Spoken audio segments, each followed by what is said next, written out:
Paano kung si Jose Rizal napadpad sa panahon natin ngayon? Day isa, sa isang iglap, nagising siya sa mundong hindi niya kilala.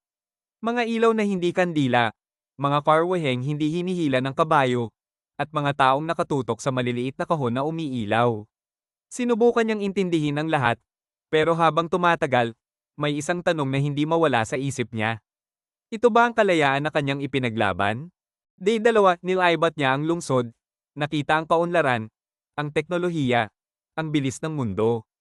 Pero sa likod nito, nakita rin niya ang pagkakahati-hati, ang ingay, at ang mga boses na hindi na pinapakinggan.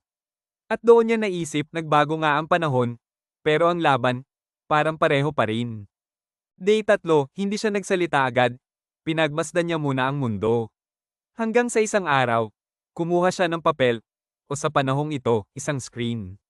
At muli siyang sumulat, dahil kahit anong panahon pa yan, ang katotohanan, ay kailangang ipaglaban.